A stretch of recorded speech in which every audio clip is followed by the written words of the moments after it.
Welcome back dito sa channel natin. Andito tayo ngayon sa Pasig River Esplanade Phase 1C. Dito yan sa may Intramuros.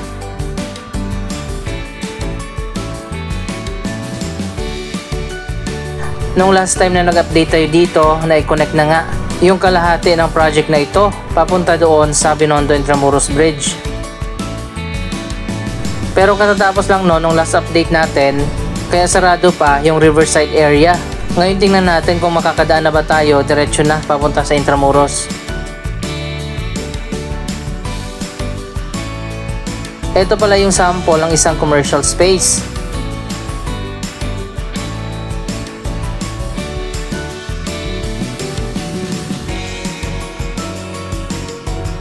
Halos magkakaparehas lang yung size nito, pero meron ding ilang commercial space na mas malawak.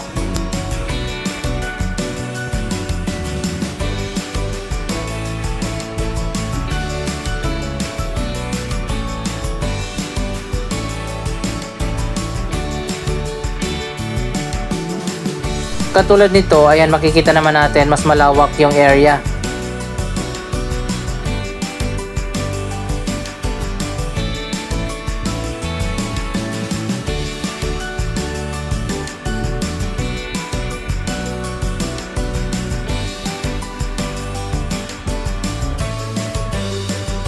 Nasa 30 yung magiging available na commercial space ng Pasig River Esplanade Phase 1C.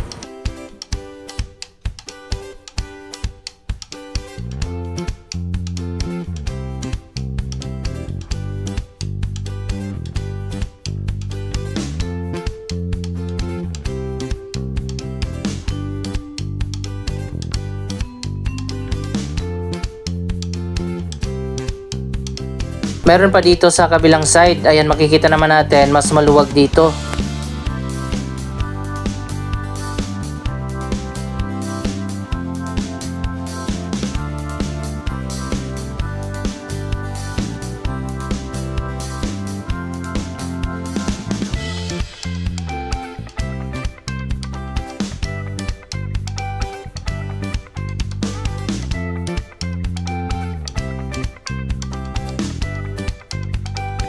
Pwede na mag-open dito ng restaurant o di kaya coffee shop.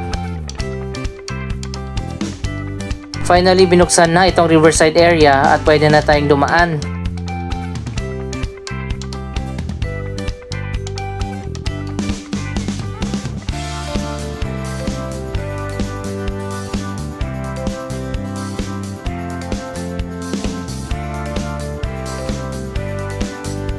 Tapos na rin ang paglalagay ng cobblestone dito. Ngayon ko lang napansin ang disenyo ng holder ng mga ilaw.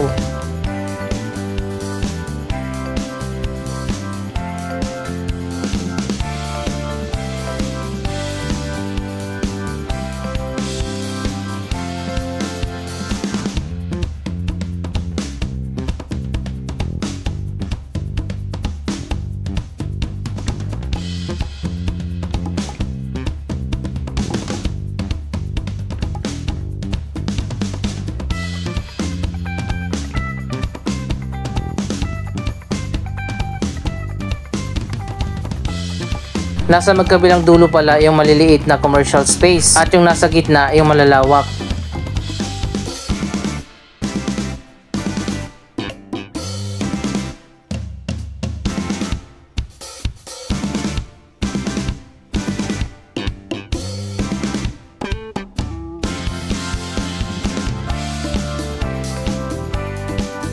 Para sa mga viewers natin na nagtatanong kung may daanan ba mula dito sa Esplanade paakyat ng Binondo Intramuros Bridge.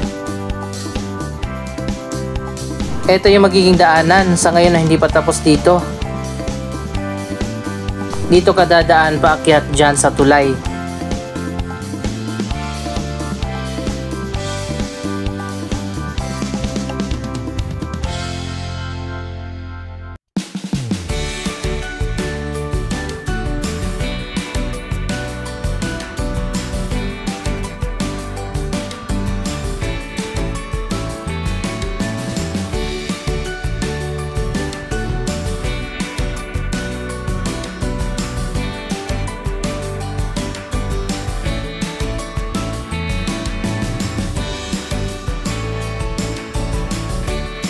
So ayan guys, may daanan na dito, connected na papunta doon sa Intramuros.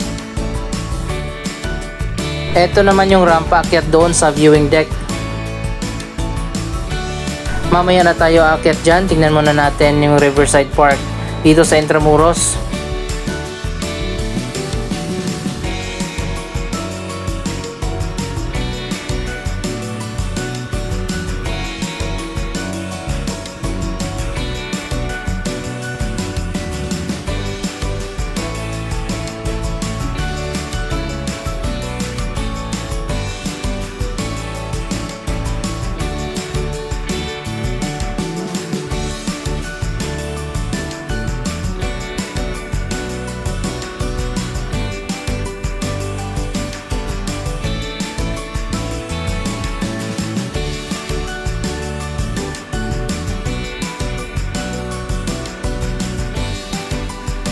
Sana magkaroon pa ng Esplanade project dito sa unahan.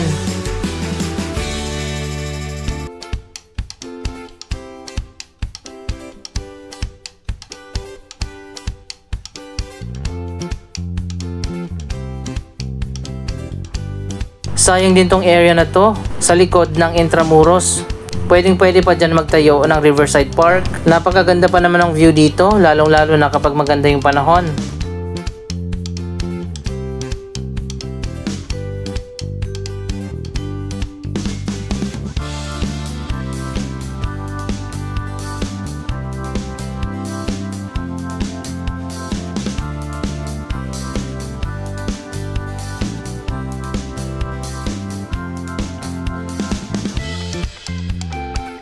So ayan guys, from Intramuros, dito na kayo dadaan sa ilalim ng tulay, paakyat dun sa ramp o di kaya dito kayo sa baba, at walkable na ngayon mula dito sa Intramuros papunta ng Loton.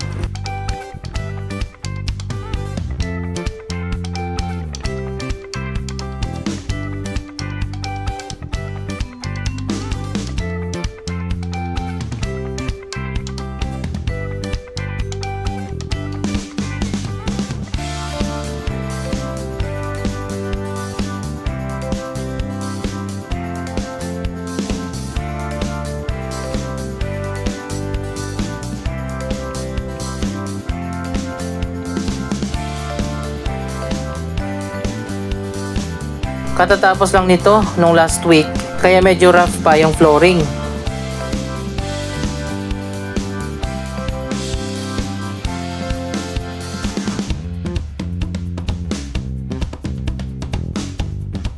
Sa ngayon sarado pa itong hagdan paakyat dyan sa Binondo Intramuros Bridge. Hindi pa kasi tapos itong iskinita na dadaanan din ng mga tao paakyat dyan sa bridge. Meron tayong nakita dito, actually dalawa to dito sa taas. Hindi ko lang alam kung plant box ba ito o lalagyan ng fountain. Abangan natin yan sa susunod na update.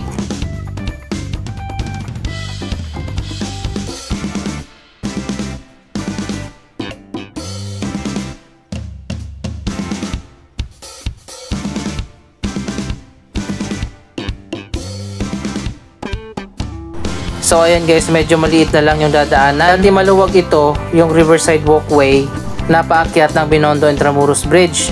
Kaso nga tinayuan na dito ng Esplanade kaya lumiit na.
Yung kalahati pa lang yung naunang natapos ang merong finishing.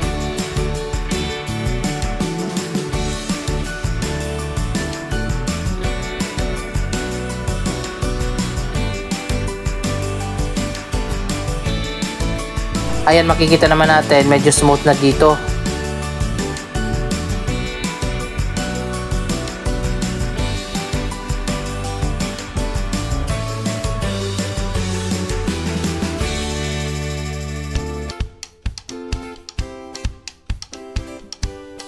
Malapit nang matapos ang restoration dito sa isang building dyan sa Escolta. Sana yung isa pang building na katabi nito, ang El Hogar, ay magkakaroon din ng renovation.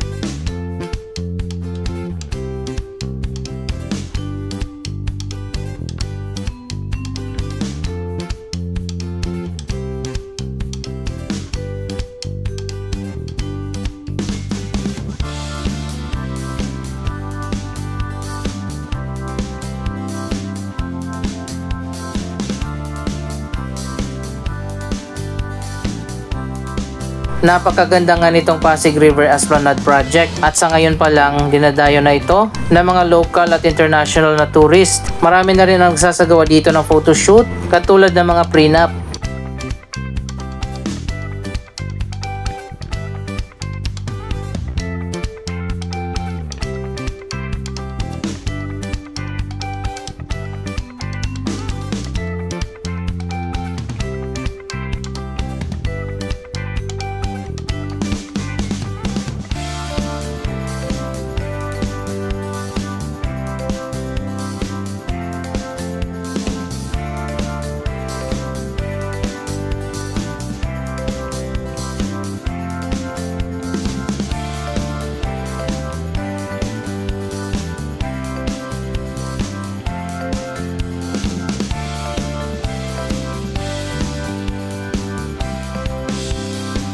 Dito naman tayo sa kabilang dulo ng Pasig River Esplanade Phase 1A. Mukhang may ginagawa dito. Sana simulan na rin ang pagtatayo ng esplanade dito papunta sa May Loton.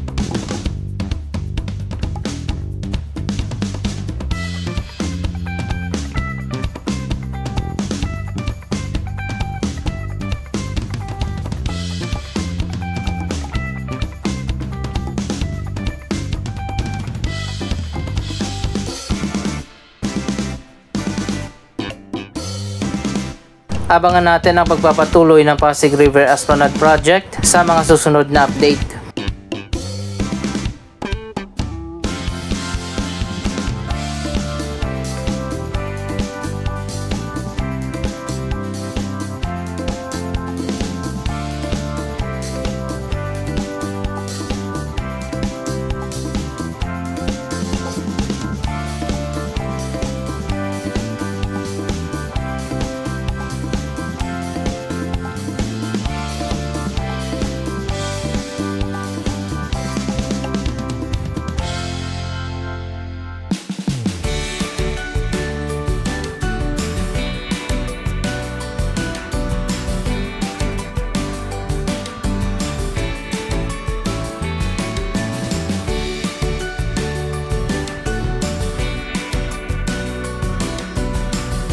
Maganda rin dito sa Phase 1A at B.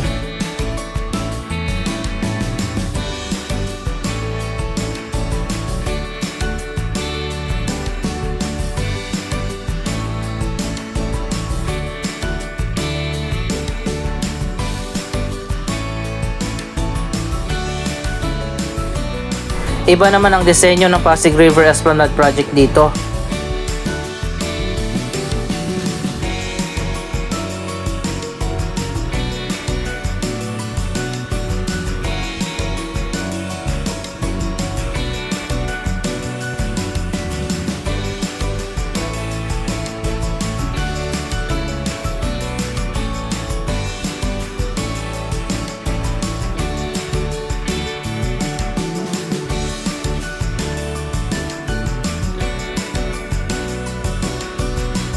Anong masasabi nyo sa progress ng proyektong ito? Mag-comment lamang dyan sa baba ng inyong mga reaksyon. Maraming salamat sa inyong panonood. Don't forget to like, share, comment, at subscribe. Thank you for watching.